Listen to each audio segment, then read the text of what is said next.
Please go ahead, ma'am. Good morning, everyone. Thanks for participating in today's webinar. My name is Gian Hubbard, and I'm pleased to be coordinating the 2017 Best and Brightest Education Series. Can you believe it's already April and I'm still saying 2016? This education series brings you up-to-date information on HR's hottest topics. And today's program is Workplace Violence. Please be prepared. It's presented by Mike Peterson of the Orsis Group. I'll be monitoring all questions during Mike's presentation, and you can use the chat feature located on the lower left side of your screen. And as we've noted on there, this is a web-only broadcast. Again, if you have any questions, we invite you to type them into the chat feature. Your questions to our speaker will be at the end of the presentation. So that we can see that you're following along, could you please raise your hand? See the raise your hand button on the left? There we go. We got some people raising their hands. Oh, good job. All right. It looks like you're all, most of you are on board. You can go ahead and put your hands down. Following today's webinar, you'll receive from me a SurveyMonkey questionnaire asking for your comments on the presentation.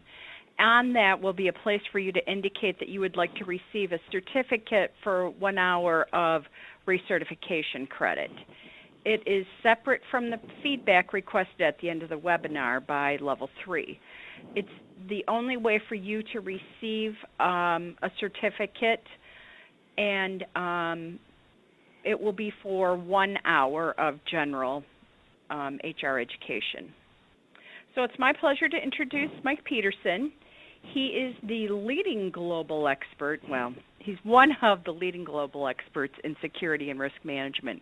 He has 3 decades of experience in security consulting and human resources and investigative services. That includes 14 years in the public sector. His expertise is in fraud and theft investigations, compliance, security operations, and executive protection. Mike will paint a vivid picture in these personal stories and global experiences, along with his perspectives on workplace violence and active shooters. Very, very chilling topic. And today he'll bring you a new awareness and some protections that you can put in place in your workplace. So take it away, Mike. Thank you very much. Thanks, Jan. I appreciate it. Good afternoon, everyone. Listen, it's very interesting now that we are having this conversation about active shooter, because I can tell you years ago, the thought of any security professional coming up to a company, HR department, legal, and said, hey, let's talk about active shooter, they would have looked at me as though I would have had a third eye. But obviously, times have changed, and we are seeing this sort of activity, in some cases on a weekly basis.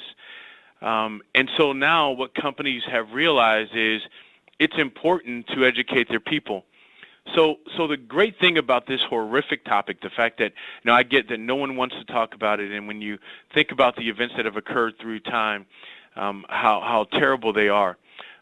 But I will tell you this, because there have been so many of these events, we've been able to look at data, and from that data come up with game plans on a couple things. One, how do we mitigate the risk or minimize the risk of something occurring like that in our company?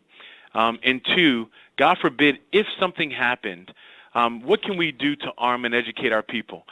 I will tell you that our clients and we are new customers coming in wanting just the training.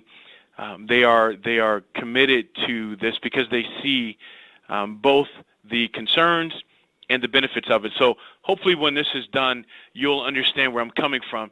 And I'm just going to leave you with this before I get started. Remember, the goal of this conversation is not to scare anyone, okay? The goal of this conversation is to empower people. So when we leave here today from this presentation, that's the goal, and I'm hoping you feel that way. Why is it important?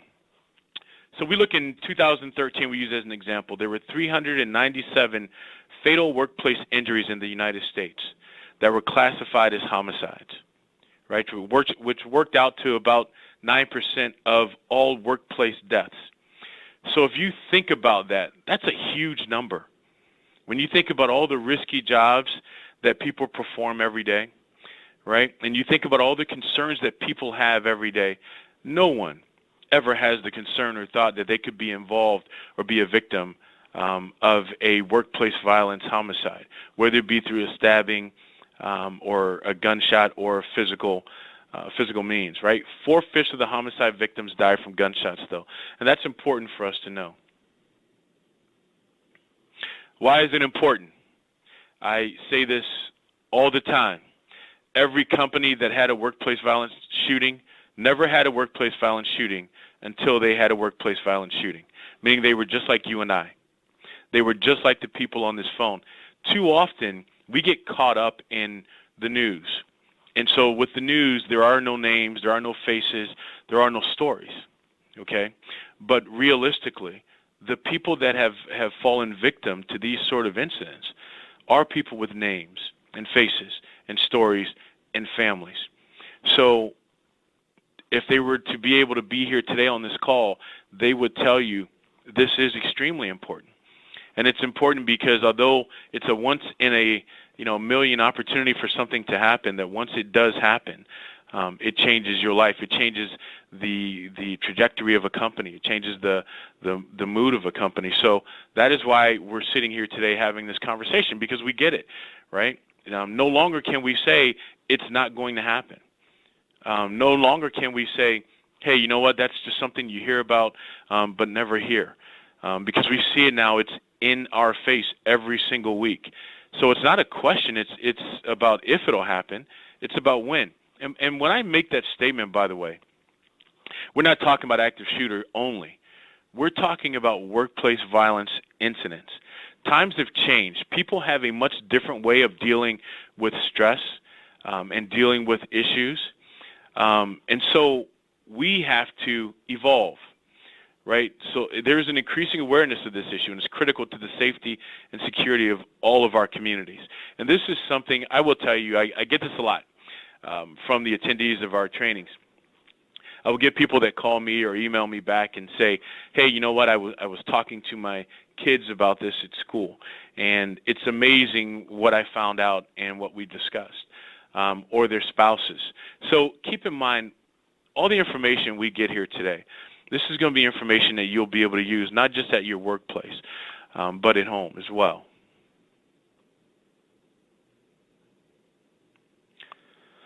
So what's the advantage your corporation has over other companies when providing training to your employees?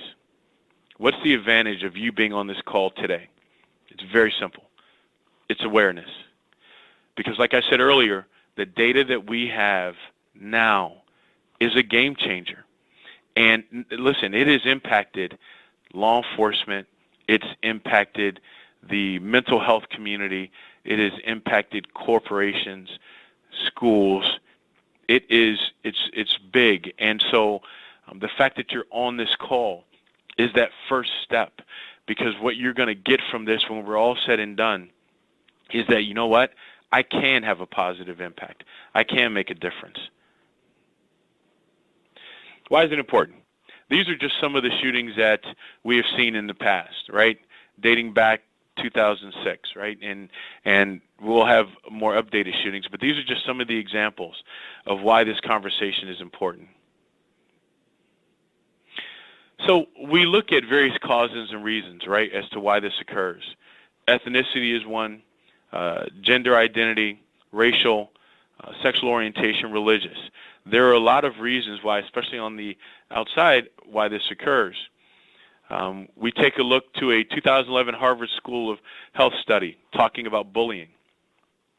So in my world, everyone, and let me just tell you, my area of expertise is investigations, but interviewing and interrogation. And I always tell people I'm a word guy. So I like as much detail as possible, because even in the littlest of details or alterations to statements, things matter. and past behavior is a predictor of future behavior. So some of these things actually have an impact. When you look at male bullies are nearly 4 times as likely as non-male bullies to grow up to physically or sexually abuse their female partners. By age 24, 60% of the former school bullies have been convicted of a criminal charge at least once. I think that's pretty telling, right? That past behavior does give you a kind of a window sometimes, and we're not saying people can't change and don't change, because we see that. But it's the reason why we do background checks, right? It's the reason why we do employment checks, because we get it. Sometimes, as a person was, they are. Now, sometimes they change, and it's important to look at that. But having this information is critical, because you never know just exactly who you're dealing with. And if you look at these are some of the more recent shooters, or more popular shooters, when I say popular, as far as well-known, that we have out there, right? And this is a Massachusetts shooting incidents case study, or mass shooting case study. And you'll look at some of these, a big portion of this is through claims of mental illness, okay? And we say claims because some of those claims have been undocumented. But it is one of those things that we need to keep in mind of. Next is a chart where we talk about shootings by industry. So this is important. Sometimes people believe that, well, it might be because they're a light industrial facility. That's the reason why they're more at risk, and we're not, because we're a law firm. I can tell you that is incorrect. We have seen shootings occur at universities with professors, involving professors as the active shooters, corporations, businessmen, doctors, lawyers. As you look at this chart, you see manufacturing, educational and health, professional and business, wholesale trade, financial activities. By the way, if you notice, a good portion of these, when they start to get up to a more professional type of ranking, you see that there's an increase. Transportation and warehousing, leisure and hospitality, 15%, and government, 17%. So those are telling. And these are just some of the more recent shootings that have occurred. So I put this slide in there for one reason. We are in April, right?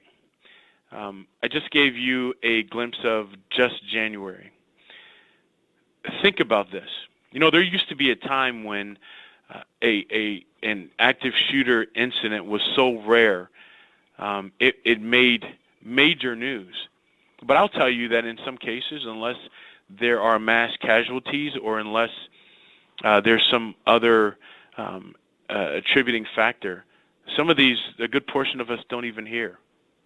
And unfortunately, that is because the frequency has gotten us to some degree to be tone deaf. What we're realizing now, though, is in each one of these incidents, there's information and data that we can use. And it's important for us to understand, when you look at these numbers, and these January of just this year, when you look at those numbers, again, those are people. Those are corporations. Those are people like you and I, or our spouses, or our kids that go to work every day, and, you know, they're thinking about, you know, getting a report done, or making sure this project is correct, or, you know, dealing with their boss, right? But the last thing they're thinking about is being involved in a shooting incident at the workplace.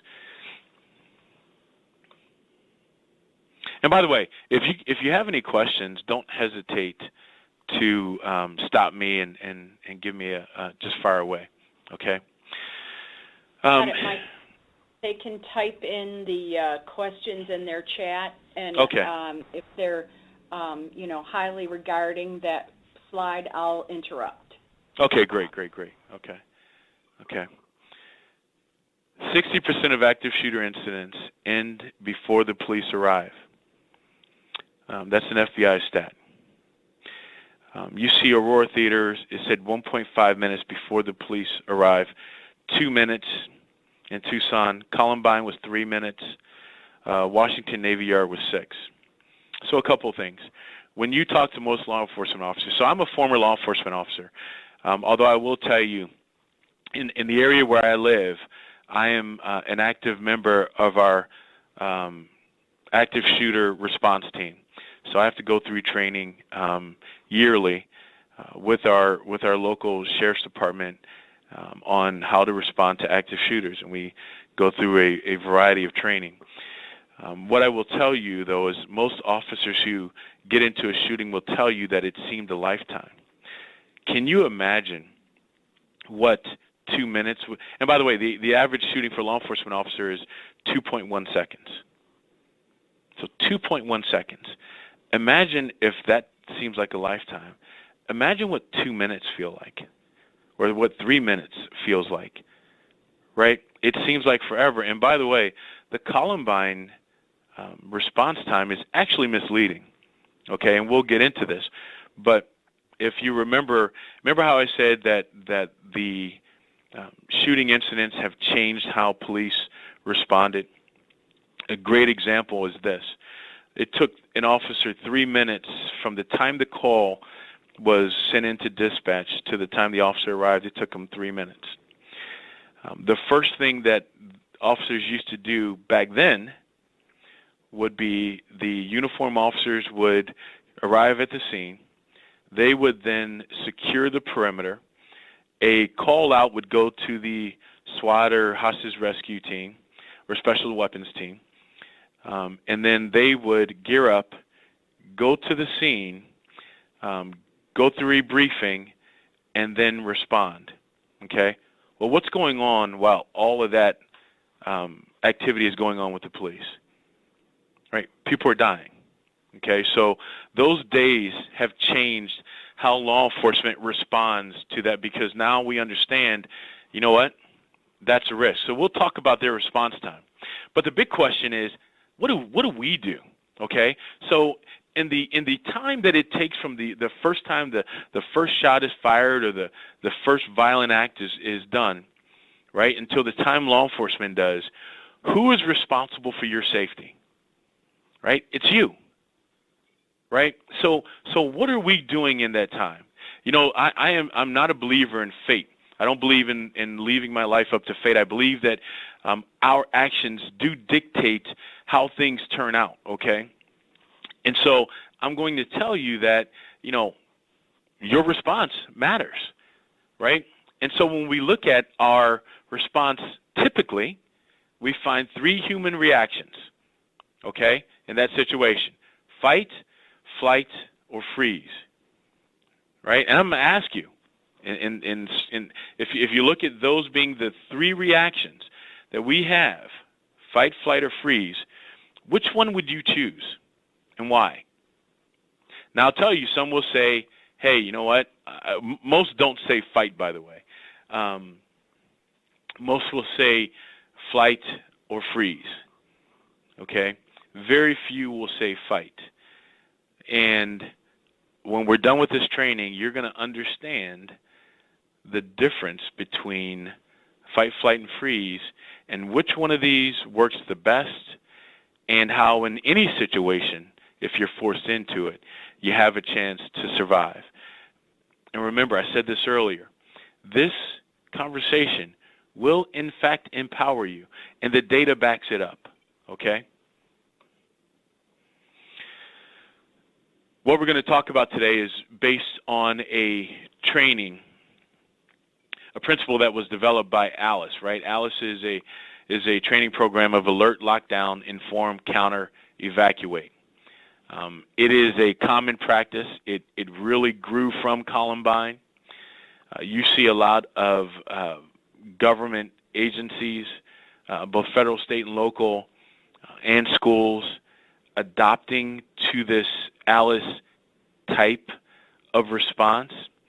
But what we have done is we have tweaked it in many ways, and we have made it easier to both understand, to train, to apply, right? And so that's what you're going to see. I am a certified ALICE trainer, okay? And I went through the schooling, and I understand it, which is why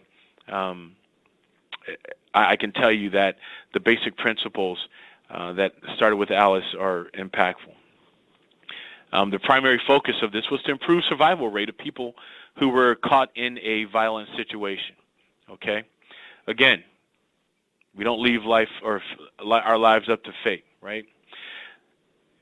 I think everyone here, excuse me, everyone here has been taught the same thing. As a matter of fact, I will bet you all this, and if I'm wrong, Jan will buy you all steaks. Jan, you probably like that, right? I will bet you that if you go home and talk to your kids right now, and you said, hey, what are you taught to do if there is a bad guy in the building who has a firearm? What should you do? I'm going to say 90% of them will probably say, get under the desk. Okay? At work, I will guarantee you at work, they will tell you, man, stay in your office. Okay? Just stay there and you wait for the police. What we're going to talk about today is as much as that has been taught. It's interesting, by the way, because we teach our kids to take aggressive reactions and responses to someone trying to assault them or kidnap them, right? I mean, we do stranger danger. Okay, what do you tell your kids? Hey, you run away and you scream as loud as you can, right? I tell my kids that, especially when they were younger, and we actually made a game of it. I would tell them, okay, I'm going to act like I'm, needing you to help me find my puppy or, want some candy, and I want to see you run as fast as you can and scream as loud as you can. And we actually made a game of it, a competitive game. And it got to the point where they just knew, right? So if you asked them, they would tell you exactly what they would do without thinking twice about it. But sheltering in place, guys, and by the way, guys is a genderless term. Shelter in place, those days are gone, okay? The data from these active shooter incidents have proven that that directive can prove to be fatal. And what I'm going to do here is I'm going to give you an example. We are going to listen to a recording from Columbine, the shooting in Columbine. And what you're listening to is a teacher who was in the library with a group of kids, okay? Now, she's been wounded, and she ran into the library with a group of kids.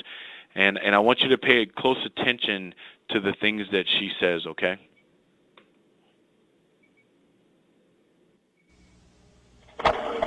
Jefferson County 911. Yes, I am a teacher at Columbine High School. There is a student here with a gun. He has shot out a window. I believe one student shot. I've been Columbine High School. I don't know what's in my shoulder. If it was just a raspy or what. Okay, has anybody been injured, ma'am? Yes. Okay. Yes. And the school is in a panic. And I'm in the library. I've got students down under the table, kids. Heads under the table. Kids are screaming. Some of the teachers are, trying to take control. We need police here. Okay, we're getting them there. Police here. Who is the student, ma'am? I do not know who the student is. Okay. I saw a student outside. I was in hall duty. Oh, dear God. Okay. I was on hall duty. I saw a gun. I said, what's going on out there? And he said, oh, it's probably some video production. It's probably a joke. I said, well, I don't think that's a good idea. And I went walking outside. I think he was down to see what was going on. He turned the gun straight at us and shot. And my God, the window went out. And the kid standing there with me, I think he got hit. Okay. Something in my shoulder. Okay. We've got help on the way, ma'am. Okay. Okay. Oh, God. Stay on the line with me. Oh, God. Kids, just stay down. Do we know where he's at? I'm sorry? Do we know where he's at? Okay. Okay.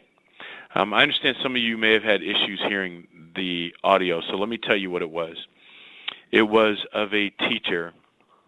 She was in the library with a large group of kids, and they were hiding from the gunmen. And what you hear in the background from the gunmen, what you hear in the background is you start to hear the gunshots become louder and louder. They start out faint and they become louder and louder.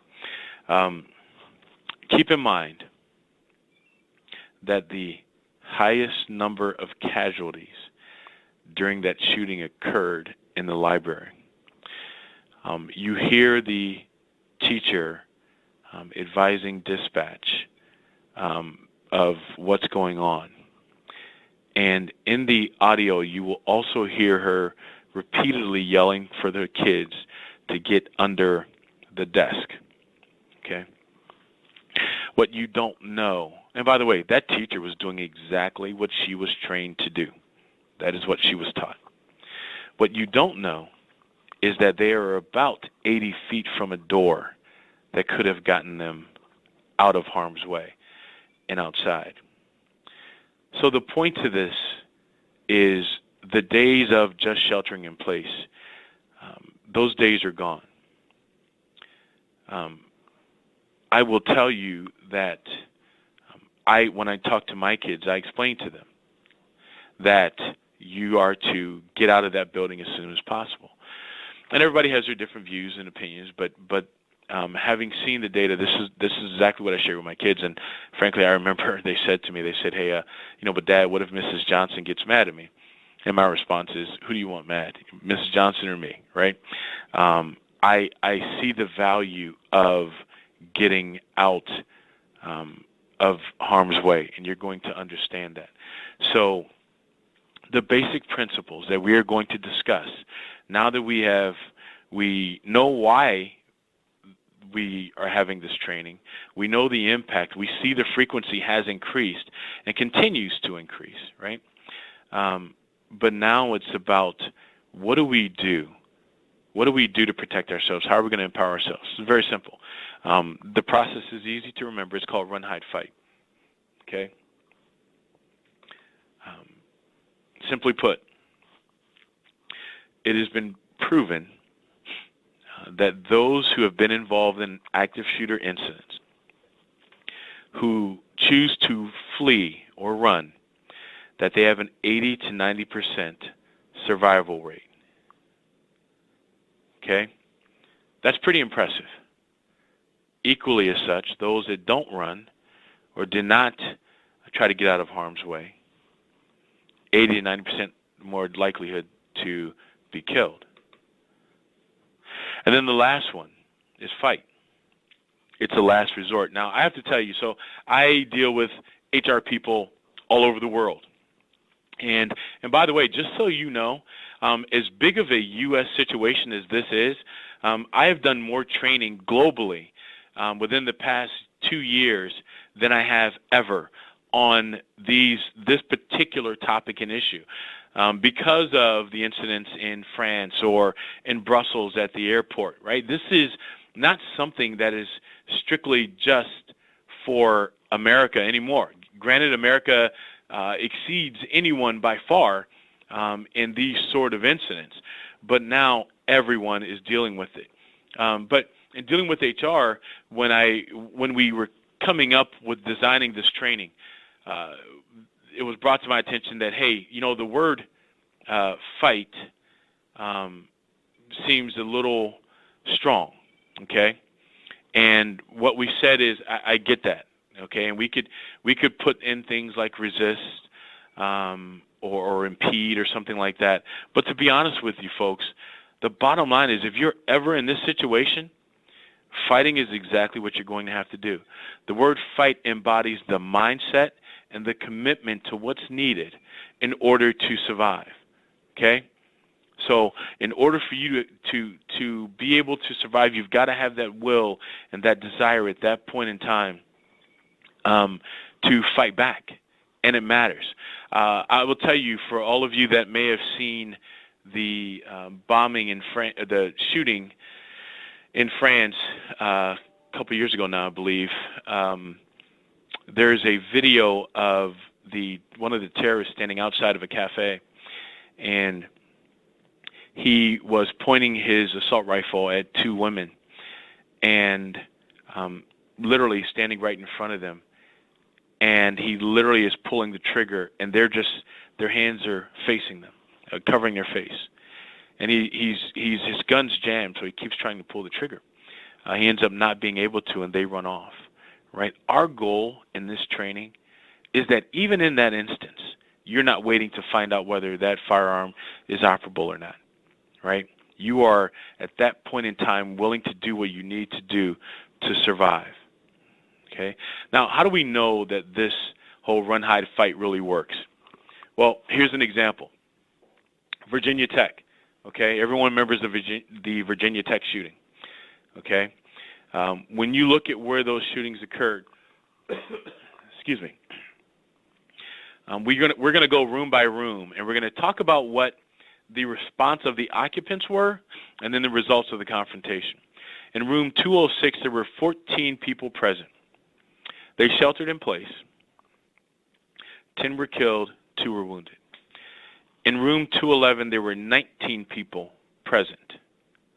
They sheltered in place. 12 were killed, 6 were wounded. In room 204, 19 people present. They ran, they fought, they distracted. There were 2 people killed and 3 that were wounded. In room 207, 13 people were present there. They sheltered in place. 5 were killed and 6 were wounded. And in room 205, there were 12 people present, and they all fled, where none were killed and none were wounded. I will tell you that it's been said that the shooter of this Virginia Tech incident actually went target practicing, and which, by the way, tells you their mindset, right, in this situation. They are preparing. What you don't know is that he actually put targets on the ground and practiced shooting at them. Now, the question is, why would he do that? And the answer is fairly simple.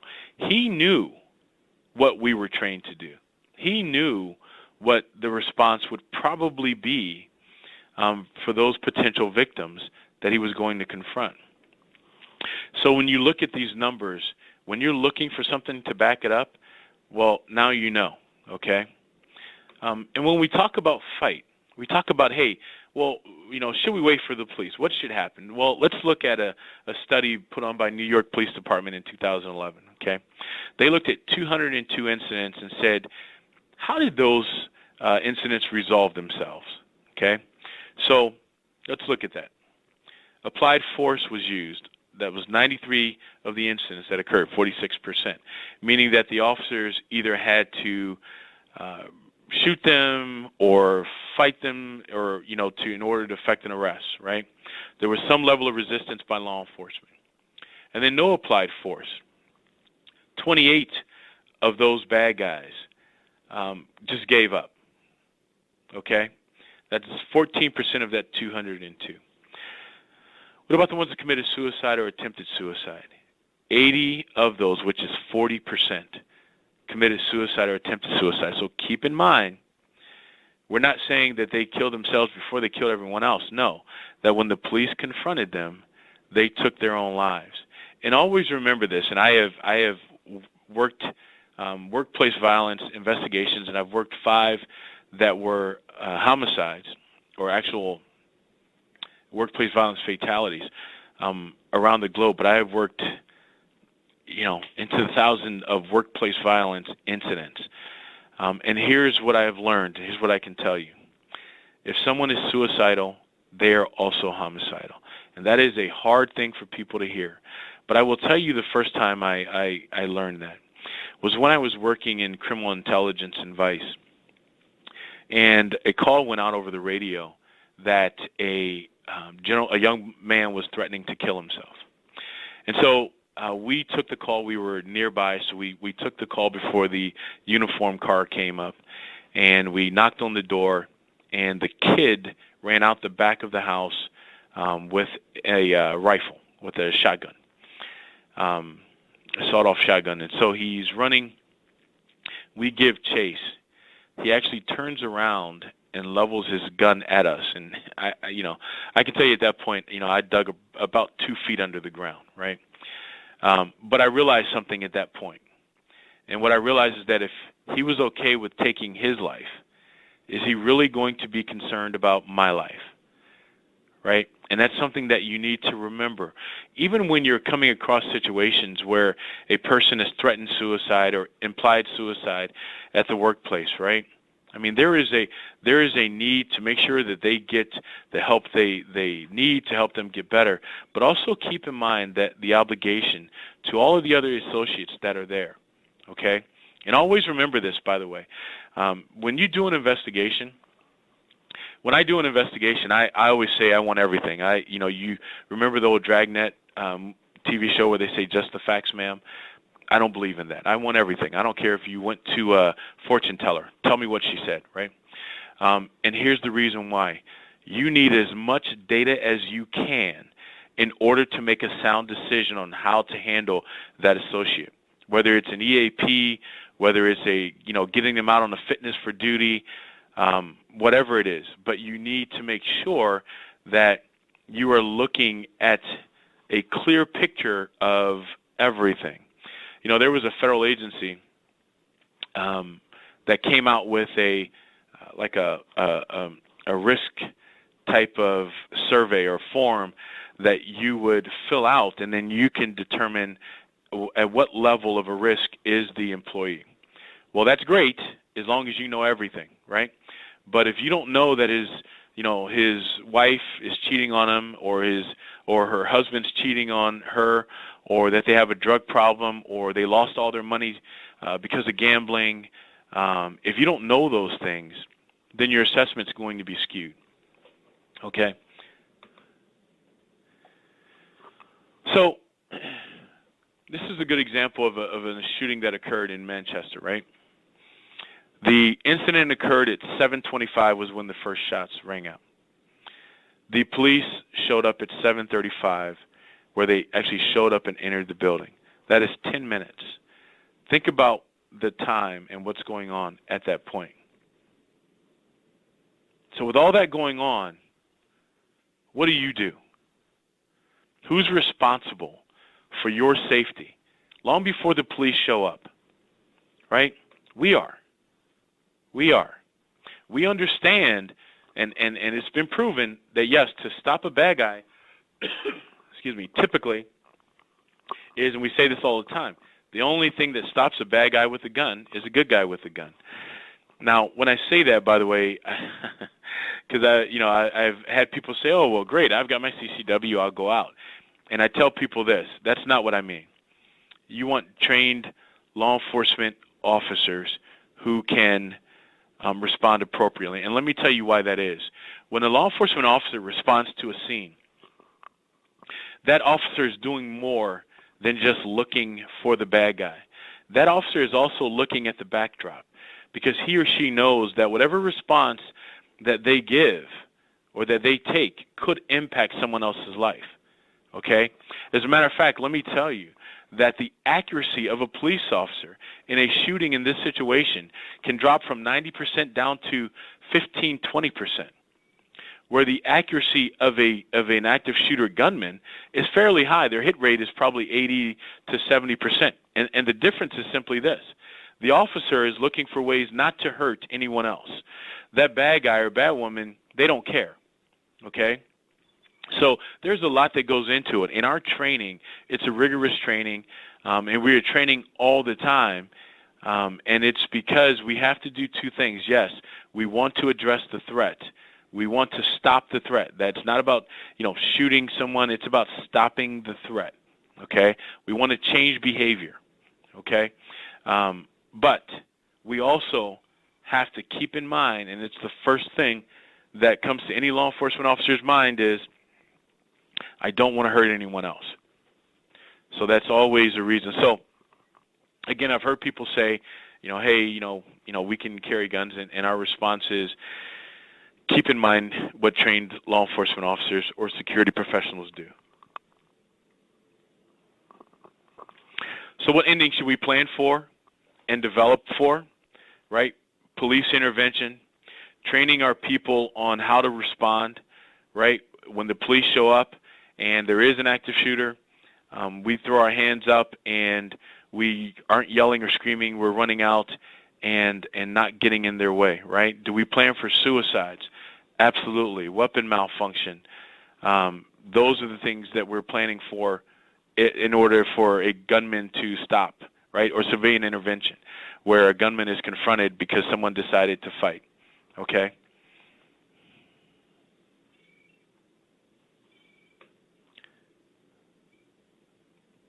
Wait a minute. There we go. I'm sorry. So what can we do? What's our response, Mike? Okay, you tell us we can run, but what if we're confronted with a situation? It's very simple. There is a technique called OODA loop, and I always joke. I'm 50 years old, former wannabe NFL player, and former cop, and former narcotics guy. And every time I say OODA loop, I feel a little silly. However, I do remember it, so it's easy to remember. OODA loop is observe, orient, decide, and act. Okay, it's very simple, right? 1 second of OODA loop can save your life. And I always give this example. If we were having this conversation in a room, I would have balled up some tissue paper and tossed it at one of you. And you would have done what every other person in my class did. You would throw your hands up to either block it or to catch it. Okay? And then my response to you is going to be, why? Why would you do that? You know it's not going to hurt you. So what's the issue? Well, here, this is where the OODA loop comes in. It takes us, almost a second for us to identify what's going on, evaluate what's going on, formulate a response, and then execute. Okay, so let me tell you, in that second that you think is not a big deal, I will tell you it's a life changer or a life saver. Okay, so we have heard stories of people throwing papers and books and whatever they could throw, because it is in our nature to duck. It's in our nature to throw our hands up, right? Those things matter. It's those little things that have such a major impact. And if you would have heard the stories over these active shooter incidents time and time again where people are saying that's what I did, you would understand just how important that was. Excuse me. So how difficult is it to interrupt the skill set needed to shoot accurately? It's very simple. A low level of interruption means a high level of accuracy. And a high level of interruption means a low level of accuracy. So I don't know if I have any former law enforcement people or security people on the phone, but I'll give you a great example. In law enforcement, when we are training, we are going through our training for shooting, they will play loud music, right? So, they'll have something loud and blaring on, or they'll turn on lights and sirens in the background, or they'll make it dark and they'll have lights strobing going back and forth. Well, what's the reason? The reason is to distract us. And why is that? Because it's a proven fact that when there are audible and visual things going on around us, that it impacts our response, reaction, and performance. Okay? So when we talk about, hey, you throw, listen, and I get it, guys. Someone's going to say, well, this is silly. Why would you throw a piece of paper? What is that going to do? Trust me when I tell you this. It is going to have an impact in their reaction. I don't know if anyone here is a football fan or whatever, but I always use this as an example. When I played football, I played defense, and I was a linebacker. And so, you would always rush the quarterback, right? And then when the quarterback would drop back his hand like he was going to throw, you would raise your hands up high and jump to try to deflect the pass. Well, a couple times I've seen quarterbacks who run past the line of scrimmage where they're no longer allowed to throw and throw their hands as they're running like they're going to make a pass. And what happens? That defender still jumps. Even though they know that the quarterback can't throw at that point, they still do. And the reason is it's the reaction. It's our biological reaction, right? Our physiological reaction. It's a response. So that is why something so small and minute and so simple is so important. The other reason why we want to do this and provide this training for our associates is, there's a risk of some liability, right? In Virginia Tech, a jury said that, hey, Virginia Tech was negligent in providing warnings to these students about the shooting. So, they put people at risk. Now, keep in mind, they never really addressed the fact that there was very little they can do once the shooting started, right, in that hallway. But because they didn't provide a warning, they were held responsible. Now, I think it's important for us to understand that, right? This training goes a long ways. And listen, you're not in this training, we're not saying, hey, you have got to run, you've got to hide, or you got to fight, right? We're saying, run, hide, fight. Here are the reasons why you want to do these. You assess your situation. If you don't believe you can get out of a room, then you sit, right? But if you do, then you run. What can we do? Moving forward, when you leave here, always be alert to your surroundings, right? We need to teach our employees, if they see something, say something. That it's better for us to be wrong, right, versus not saying something and really being wrong. You know, when I do our personal security and safety training, I always tell people, you know, how many times have you heard someone say, you know, who maybe they were robbed or assaulted, man, I thought something was strange by this person, but I just blew it off, I ignored it. Listen, I'm a firm believer that God gave us all Spider-Man senses, gave us all Spidey senses, and that you have to believe in your gut when you feel like something just isn't right, and you've got to react and respond to it appropriately. Okay, so we try to explain to people, don't quit and don't dismiss what you're thinking, right? So our planning, preparation is educating our employees. Okay, we do that all the time. Mitigation is physical security. What are we doing to make sure we minimize the risk of someone coming in unannounced or uninvited? Although I will tell you the vast majority of the active shooters had legal access to their facilities. Response, what do we do in recovery, reuniting, counseling services? Make sure we have all those things prepared if there is an issue. So, reminders, folks, run, hide, fight. Run. If there's an escape path, get out. If you can evacuate, get out. If others are with you that don't want to leave, you need to go, right? Leave your belongings behind and expect that those belongings, you're not going to get them back for a few days, right? But it's not about the belongings, it's about your safety. Help others escape if possible. And then prevent others from entering into the location or the building. And then make sure you call 911. That's run. Get out as fast as you can. Hide. If you can't get out, if you feel like there's no way for you to run, you lock and barricade your door. And you barricade it with everything you have. I don't care if it's a table or a picture frame. You throw anything you can to add resistance to that door. Silence your cell phones and your office phones. Because what's inevitably going to happen when this shooting starts? People are going to hear about it and they're going to call you. And let me just tell you, just like in law enforcement, bad guys go through, this is a traumatic experience. They've never been through this as well. And in law enforcement, I will tell you that in a shooter type of incident where you're involved in a shooting, sometimes you're audible, your sensory's cut off, you literally have tunnel vision. Okay, well, guess what? Those folks are still going through the same thing. So you don't want to draw attention by having your phone ring. Hide behind large objects. If we were together, I would show you some of the ways that people hid that you and I would think is not hiding. But again, knowing that these shooters go through traumatic experiences, we now know that they can literally walk right by you. So there were ways that people took shelter that basically saved their lives and remain very quiet. That is the key. Okay?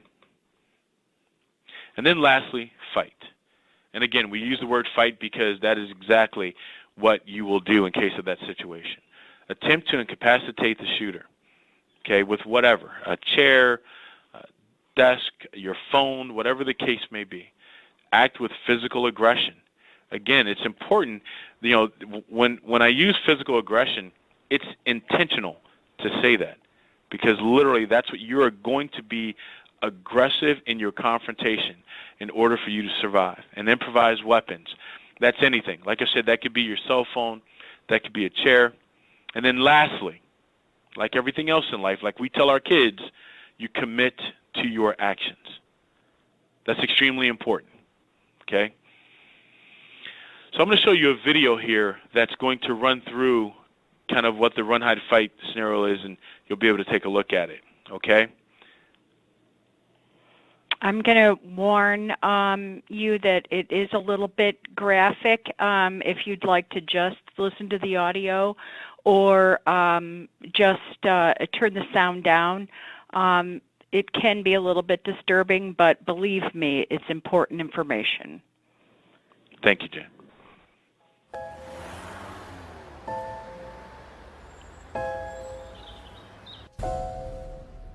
It may feel like just another day at the office,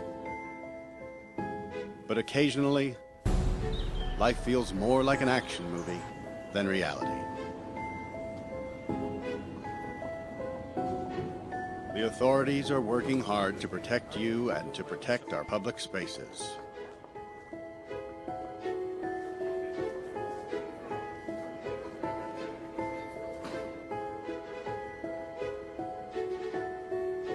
But sometimes bad people do bad things. Their motivations are different.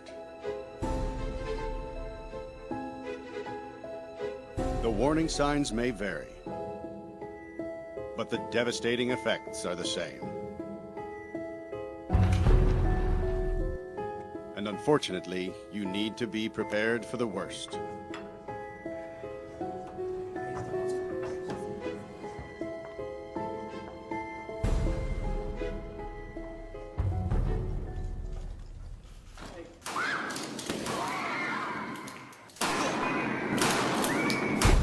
If you were ever to find yourself in the middle of an active shooter event, your survival may depend on whether or not you have a plan. The plan doesn't have to be complicated. There are 3 things you could do that make a difference.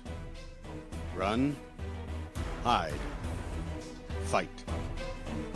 First and foremost, if you can get out, do. Always try and escape or evacuate, even when others insist on staying. Encourage others to leave with you, but don't let them slow you down with indecision. Remember what's important, you, not your stuff. Leave your belongings behind and try to find a way to get out safely. Trying to get yourself out of harm's way needs to be your #1 priority. Once you are out of the line of fire, try to prevent others from walking into the danger zone and call 911.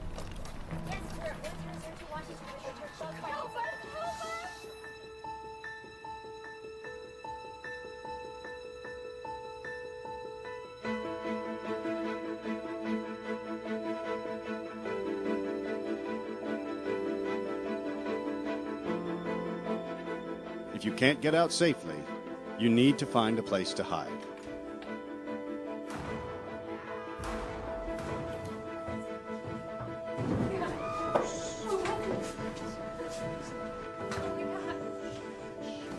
Act quickly and quietly. Try to secure your hiding place the best you can. Turn out lights, and if possible, remember to lock doors. Silence your ringer and vibration mode on your cell phone. And if you can't find a safe room or closet, try to conceal yourself behind large objects that may protect you. Do your best to remain quiet and calm.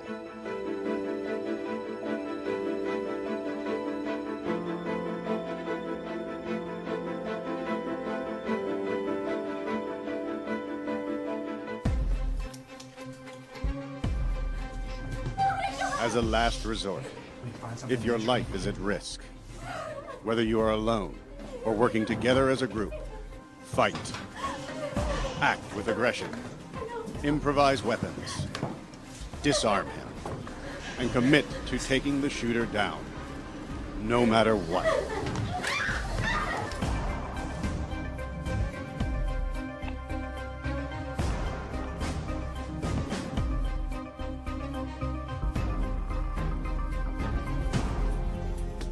Try to be aware of your environment.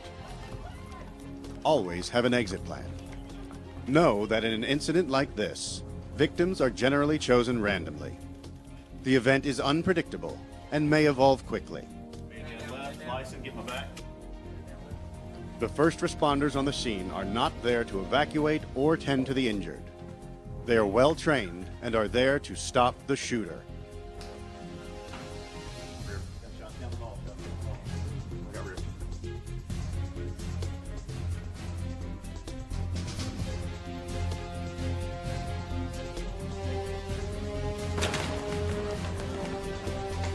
Your actions can make a difference for your safety and survival.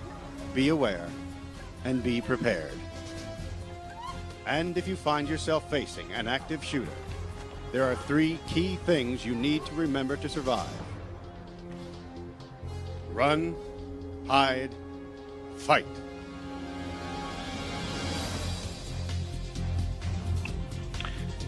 Okay, so let me just address the video real quick.